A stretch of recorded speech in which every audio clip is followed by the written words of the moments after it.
अस्सलाम वालेकुम स्टूडेंट्स, आज है हमारा फिजिक्स का lecture number 5D। Previous lecture में हमने 14.2 तक पोटेंशियल डिफरेंस तक हमने पढ़ लिया था।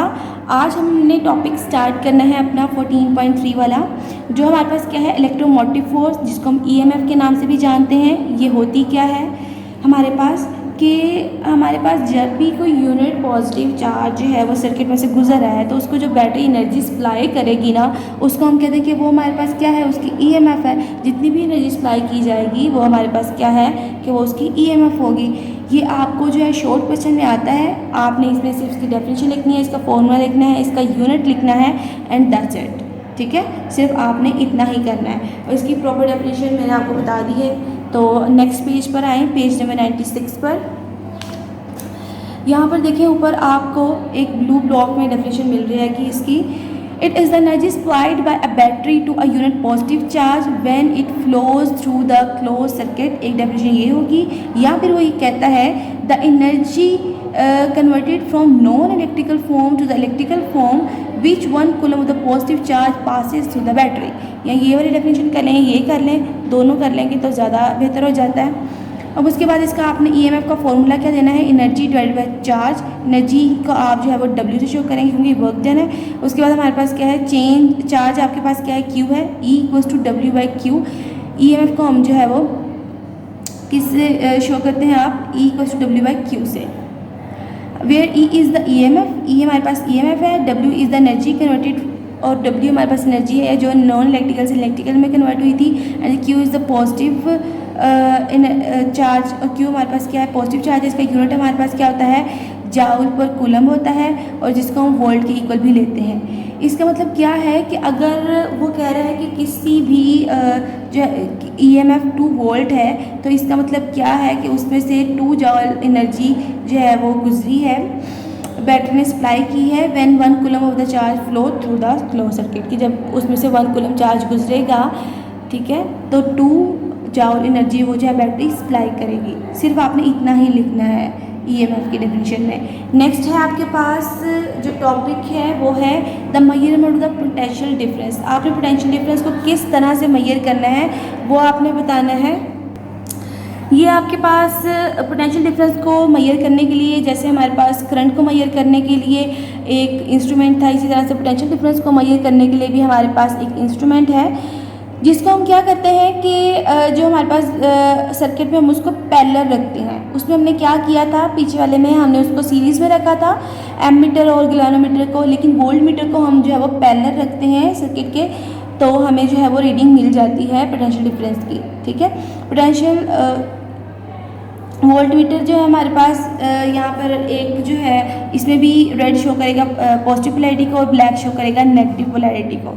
ठीक है, तो आपने क्या करना है, रेड को पॉजिटिव टर्मिनल से जोड़ देना है और ब्लैक को नेगेटिव टर्मिनल से आपने जोड़ देना है। तो आप इसको रख देंगे वो पैरेलल, तो आपको रीडिंग दे देगा कि कितने वोल्ट इसमें से गुजर रहे हैं। अब इसको पढ़ लेते हैं, ये आपने डायग्राम जरूर बनानी है। The potential difference across the circuit component can be measured by the volt meter. हम इसको वोल्ट मीटर से मेजर कर सकते हैं। Connected directly cross the terminals of the component, the positive terminal of the battery V is connected to the positive terminal of the voltmeter and the negative terminal of the battery is connected to the negative terminal of the voltmeter। जैसे मैं आपको पहले भी बताया था, diagram बना दी। और उसके बाद क्या है, an ideal voltmeter should have very large value of the resistance so that no current pass through it. वहाँ पर क्या था कि रेजिस्टेंस बहुत कम होनी चाहिए एक आइडियल वोल्टमीटर में। यहाँ पर क्या है कि यहाँ पर रेजिस्टेंस बहुत ज़्यादा होती है कि वो करंट गुजरने ही नहीं देता। जब वो करंट नहीं गुजरेगा तभी वो उसके वोल्टेज जो है उसको मेजर कर सकेगा। Voltmeter is always connected in parallel with the device across which the potential difference is to be measured। जिस भी डिवाइस का आपने पोटेंशियल डिफरेंस मेजर करना है आप उसके पैरेलल ही रखेंगे। ठीक है, ये है आप किस तरह से जो है वो पोटेंशियल डिफरेंस को मेजर कर सकते हैं। नेक्स्ट पेज पर आए, पेज नंबर 97 पर। जिस तरह से हमने वोल्ट मीटर लगाकर तो पोटेंशियल डिफरेंस हमने फाइंड आउट कर लिया, इसी तरह से हम वोल्ट मीटर से ही EMF भी मेजर कर सकते हैं कि जब वो उसमें से कोई भी करंट नहीं गुजर रहा होगा तब हम जो है उसका EMF फाइंड आउट कर सकते हैं वोल्ट मीटर से। In general EMF refers to the potential difference across the terminals of the battery when it is not driving current in the external circuit. So in order to measure the EMF of the battery we connect the volt meter directly with the terminals of the battery. मतलब कि आपने क्या करना है, जैसे हमने पीछे पढ़ा था, आपने इसके पॉजिटिव टर्मिनल को क्या करना है, बैटरी के पॉजिटिव टर्मिनल को आप नेगेटिव से जोड़ देंगे और नेगेटिव टर्मिनल को आप पॉजिटिव से जोड़ देंगे, ठीक है। तो आपके पास क्या मिल जाएगा कि आपके पास रीडिंग आ जाएगी इसकी। तो जिस तरह से हमारे पास पोटेंशियल डिफरेंस की रीडिंग दी थी तो इसकी भी रीडिंग आ जाएगी हमारे पास। नेक्स्ट टॉपिक है आपके पास ओहम्स लॉ। ओहम्स लॉ हमारे पास क्या है, ओहम्स ने एक लॉ दिया था जिसको हम ओहम्स लॉ के नाम से जानते हैं। तो ये लॉ हमारे पास क्या है, ये पढ़ते हैं।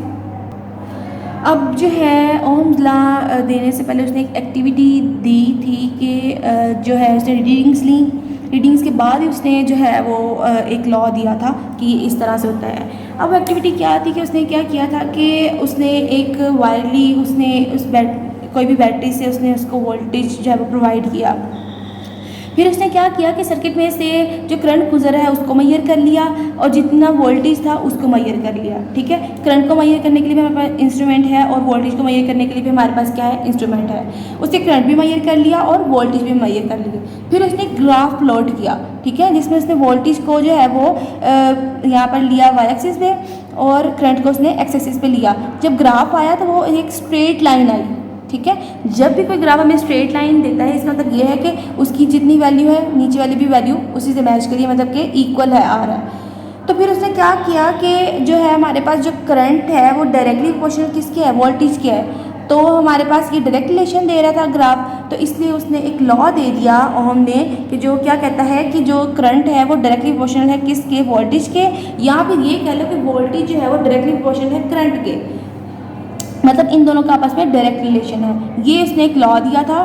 तो अगर आपको आ जाए, ये लॉन्ग में आता है वैसे ओम्स लॉ, तो आपने क्या करना है इसको, ओम्स लॉ किस तरह से आप लिखेंगे, the amount of the current passing through a conductor is directly proportional to the potential difference applied across the ends provided the temperature and the physical state of the conductor does not change. मतलब कि अगर उसने condition ये दे रहा है कि ये दोनों डायरेक्ट तो होंगे लेकिन तब होंगे जब हमारे पास उसकी टेम्परेचर या फिजिकल कंडीशन उसकी चेंज नहीं हो रही, ठीक है। मैथमेटिकल एक्सप्रेशन किस तरह से देता है कि आई डायरेक्टली प्रोपोर्शनल है वी के या फिर v डायरेक्टली प्रोपोर्शनल है I के, तो v equal to I R आ जाएगा। फिर r is the constant of proportionality, r जो हमारे पास कांस्टेंट ऑफ प्रोपोर्शनैलिटी है, and is the resistance of conductor, और यही हम जो है कंडक्टर की हमारे पास रेजिस्टेंस होती है। Its system international unit is ohm, इसका सिस्टम इंटरनेशनल यूनिट क्या है, रेजिस्टेंस का ओम है। उसको हम डिनोट किससे करते हैं, नेक्स्ट पेज पर आएँ। यूनिट ऑफ रेजिस्टेंस को हम इस वाले सिंबल से जो है वो डिनोट करते हैं। If the graph is plotted between the current I and the potential difference V, a straight line will be obtained. तो एक स्ट्रेट लाइन मिलती है। इसके साथ आपने पीछे जो मैंने आपको ग्राफ बताया था वोल्टेज और उसका करंट का, तो वो आपने वो ग्राफ बना देना है। नेक्स्ट है रेजिस्टेंस की डेफिनेशन, ये आपको अलग आएगी। ओम्स लॉ बस यहाँ तक खत्म हो जाता है। नेक्स्ट आपने रेजिस्टेंस की डेफिनेशन आती है तो आपने अलग देना है। वो मैंने आपको कहा था कि जिस तरह से हमारे पास क्या होता है कि हम एक्शन कोई कर रहे हैं तो उसका रिएक्शन भी हमारे पास होता है। तो अगर चार्जेस फ्लो करें, वो एक्शन कर रहे हैं, तो उसके जो है फोर्स लगा रहे हैं तो उसके अपोजिट भी एक फोर्स लगेगी जिसको हम क्या कहते हैं, अपोजिट फोर्स और रेजिस्टेंस कहते हैं, कि उसको रोकता है। अगर फ्लो कर रहा है कोई चीज़ तो उसके फ्लो को रोकेगा वो, तो वो हमारे पास फोर्स क्या होगी, हमारे पास रेजिस्टेंस, हम उसको कह देते हैं। The property of the substance which offers opposition to the flow of the current, it is called the resistance. This opposition comes from the collision, ये किस वजह से आती है, जो कोलिजन की वजह से आती है, of the moving electrons with the atoms of the substance, कि जिस तरह से जो कोलिजन की वजह से हमारे पास रेजिस्टेंस जो है वो प्रोड्यूस होती है। यूनिट क्या है रेजिस्टेंस का, ओहम है, और नीचे ये ओहम की डेफिनेशन दी हुई है, ठीक है। ये जो डेफिनेशन ये ओहम की है। When a potential difference of the 1 volt is applied across the ends of the conductor and 1 ampere current passes through it, कि अगर हम 1 वोल्ट करंट का वोल्टेज अप्लाई करेंगे तो 1 एम्पेयर करंट गुजरेगा, तो हम कहेंगे कि उसकी रेजिस्टेंस कितनी है, 1 ओहम है, ठीक है। ये आपने रेजिस्टेंस की डेफिनेशन, उसकी यूनिट की डेफिनेशन, ओहम की डेफिनेशन, पीछे ओहम्स लॉ कर लिया। नेक्स्ट टॉपिक स्टार्ट करते हैं, ठीक है। कंडक्टर्स हमें पता है कि वो वाले हमारे पास मटेरियल्स जो क्या करते हैं कि करंट को गुजरने देते हैं, वो हम कह देते हैं कि वो हमारे पास क्या हैं, कंडक्टर्स हैं। तो अब हमारे पास कैरेक्टरिस्टिक है ओहमिक और नॉन ओहमिक की बात आ जाती है कि ओहमिक कंडक्टर कौन से और नॉन ओहमिक कंडक्टर्स कौन से हैं। उनकी उसने वेरिएशंस बताई हुई हैं। Materials that obey the Ohm's law, जो मटेरियल्स ओम्स लॉ को ओबे करेंगे वो हमारे पास कौन से होंगे, ओमिक कंडक्टर होंगे, और जो ओम्स लॉ को ओबे नहीं करेंगे वो नॉन ओमिक कंडक्टर्स होंगे। मतलब कि अगर उनकी वोल्टेज और करंट की डायरेक्ट रिलेशन आया तो वो ओमिक होंगे, अगर उनका वोल्टेज और करंट का सीधी लाइन नहीं आई ग्राफ पे, थोड़ा सा कर्व आई, नीचे हो या ऊपर हो, तो वो हमारे पास क्या है कि वो नॉन ओमिक हैं, वो फिर ओमिक नहीं रहेंगे, वो ओम्स लॉ को ओबे नहीं कर रहे। Materials that obey the Ohm's law and hence have a constant resistance over a wide range of the voltages are said to be ohmic. उसके बाद नॉन ओमिक की बात करता है, materials having resistance that changes with the voltage of the current are non ohmic, और वो कौन से हमारे पास नॉन ओमिक होंगे। उसके बाद नीचे थोड़ा सा और एक्सप्लेन करता है, ohmic conductors have a linear voltage current relationship, ठीक है, over a large range of the voltage applied, the straight line shows a constant ratio between the voltage and the current। वो शो करता था ना, Ohm's law देने से पहले उसने एक ग्राफ दिया था, वो ग्राफ स्ट्रेट लाइन क्या शो करती है इसको कि ये कांस्टेंट जो है वो रेशियो देते हैं। Ohm's law is obeyed, for example most materials show the ohmic behaviour, कुछ मटेरियल जो है वो ओमिक बिहेवियर को शो करते हैं, कुछ नॉन ओमिक बिहेवियर शो करते हैं। इसके लिए जो ओमिक बिहेवियर शो करते हैं उनका ग्राफ जो है वो आपको पेज नंबर 99 पर मिलेगा, वहाँ आए। ये देखिए ए वाला जो ग्राफ है ये आपको डायरेक्ट लाइन दे रहा है, मतलब एक सीधी लाइन दे रहा है, तो ये हमारे पास क्या शो कर रहा है कि ये ओमिक कंडक्टर है। और यहाँ पर देखिए ये कर्व दे रहा है, ये ऊपर की तरफ ये नीचे की तरफ दे रहा है, तो ये दोनों नॉन ओमिक है। स्ट्रेट लाइन आएगी तो ओमिक होगा, अदरवाइज वो नॉन ओमिक होगा, ठीक है। अब नॉन ओमिक के लिए वो क्या कहता है, non ohmic materials have a non linear current voltage relationship, for example filament, lamp and thermistors. Filament हमारे पास क्या होता है कि इसमें जो है with the passage of time जब वो वोल्ट हो जाता है तो उसमें से करंट जो है वो कम पास करता है और रेजिस्टेंस ज़्यादा हो जाती है।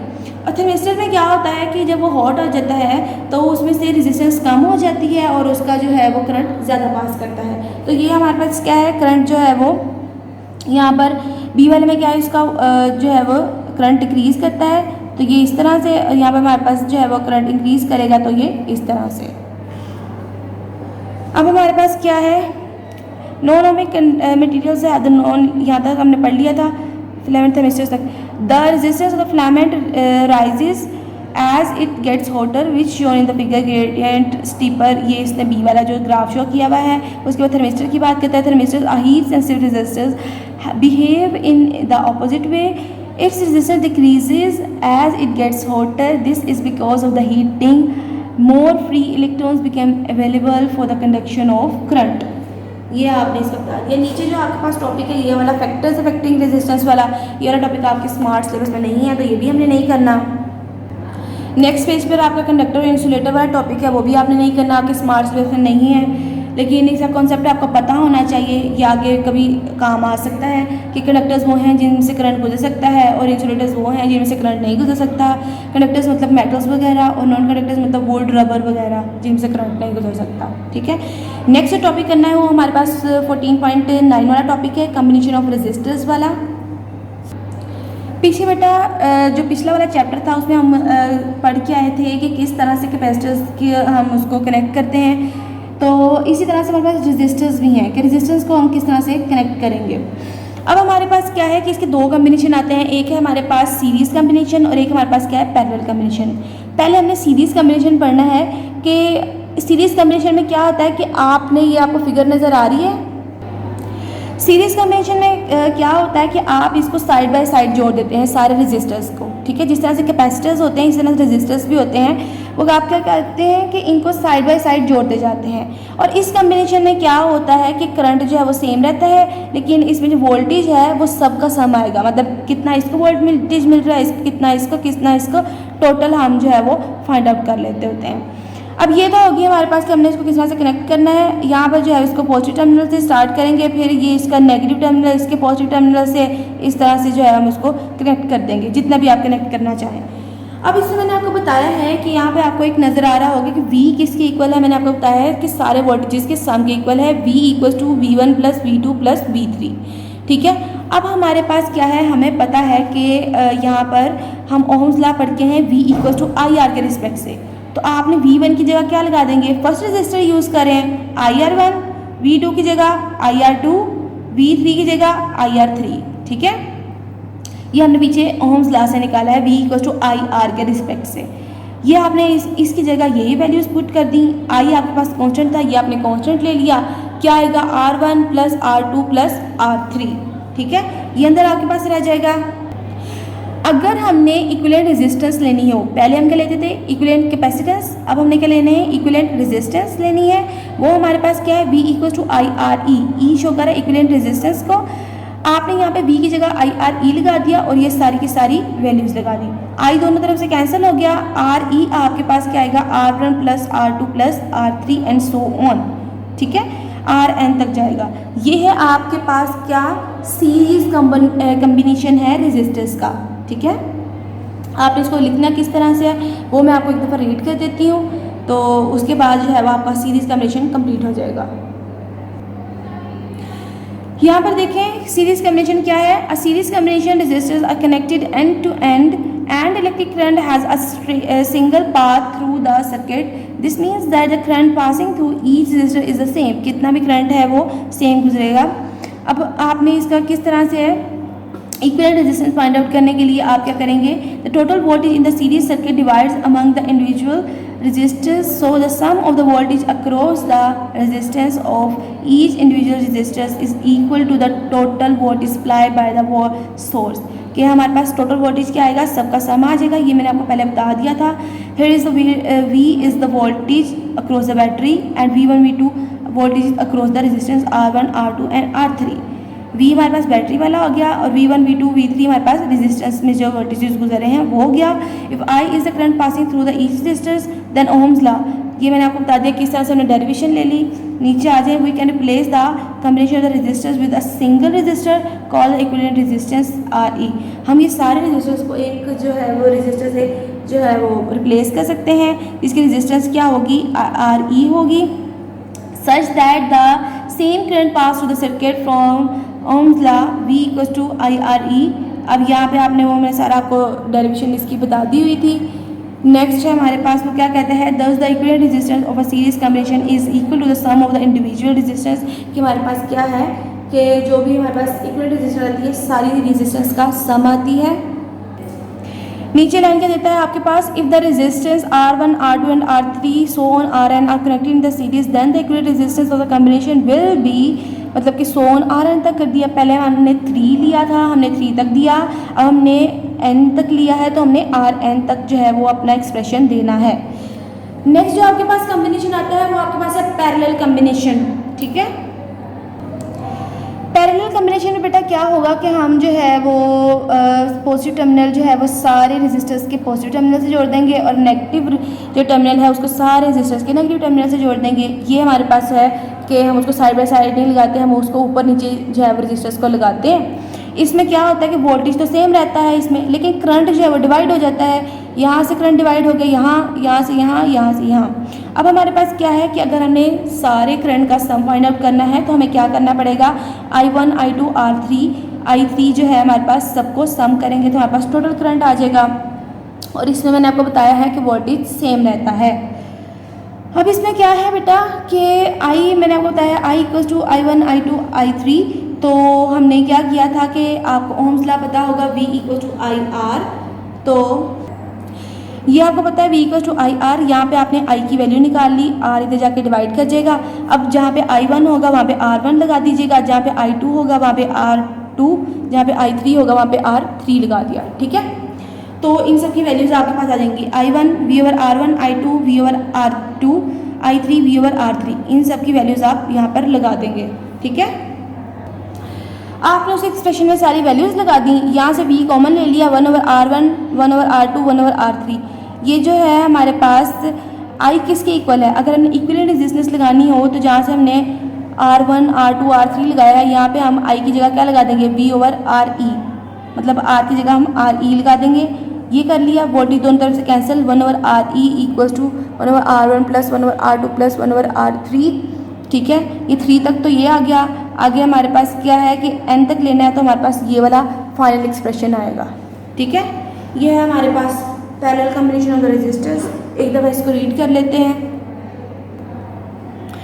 In the parallel combination, one end of each resistor is connected with the positive terminal of the battery, while the other end of the each resistor is connected with the negative terminal of the battery.